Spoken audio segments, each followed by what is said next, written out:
wabarakatuh. Perkenalkan, nama saya Muhammad Nata Rediansa dari jurusan Sosiologi 2019. Di sini saya akan menjelaskan hasil review saya dari buku Disintegrasi dan Integrasi dalam Perspektif Budaya. Dan subbab yang saya review mengenai kultur, disintegrasi, dan integrasi nasional. Berbicara mengenai kultur atau budaya, terdapat 3 aspek pokok paling penting dalam budaya. 3 aspek tersebut menyangkut aspek sistem nilai, pola perilaku, dan materi, atau yang biasa kita sebut sekarang dengan teknologi. Yang termasuk di dalam sistem nilai berupa nilai sendiri, contohnya norma, ideologi, atau pandangan. Pola perilaku menyangkut tindakan ataupun aktivitas yang ada di masyarakat. Sedangkan materi atau aspek ketiga tadi, yaitu hasil karya yang dibuat oleh manusia itu sendiri. 3 aspek tersebut dipandang sebagai satu kesatuan yang utuh serta tidak dapat dipisahkan satu sama lainnya. Selanjutnya kita akan membahas tentang disintegrasi dan integrasi. Disintegrasi berarti tidak bersatunya berbagai komponen atau struktur dalam suatu sistem sosial ada di masyarakat itu sendiri.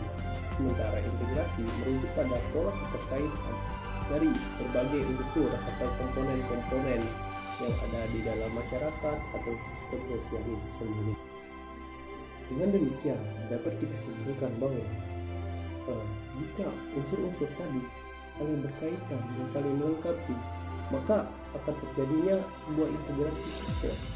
Dan sebaliknya, apabila jika antar unsur tadi berkonflik atau ada yang hilang, maka di sini akan timbul sebuah masalah, yaitu disintegrasi sistem sosial.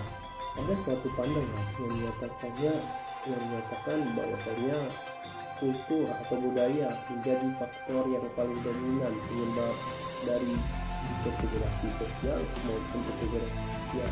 Atau faktor penyebab disintegrasi maupun integrasi seperti etnisme, kontak budaya, primordialisme, dan sosialisasi nilai budaya dan sebagainya merupakan persoalan yang menjadi penyebab munculnya praktik budaya semacam itu.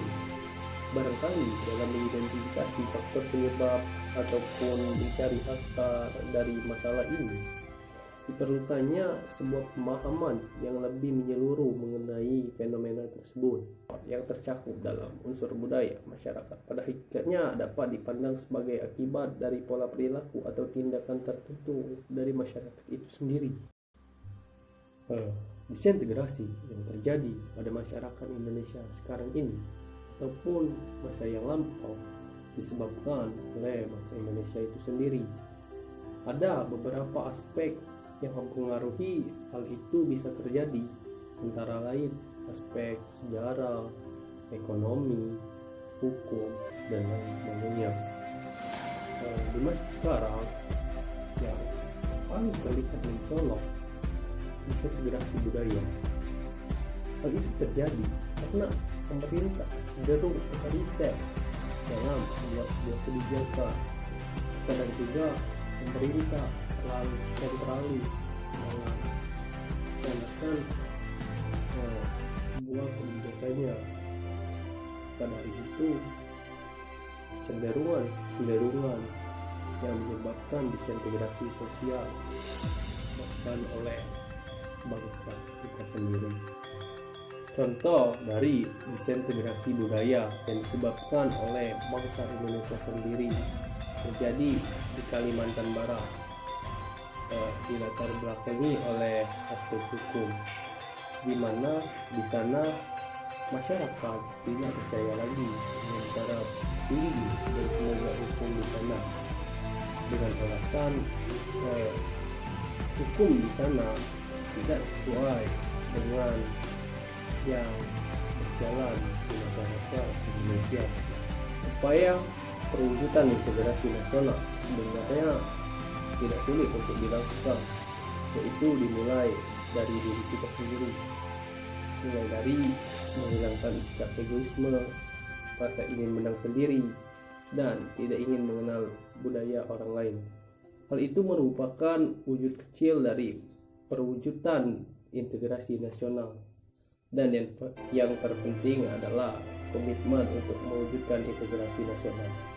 Karena Indonesiaku juga Indonesiamu. Itulah yang dapat saya sampaikan. Kurang dan lebih saya mohon maaf. Wabillahi taufiq wal hidayah. Wassalamualaikum warahmatullahi wabarakatuh.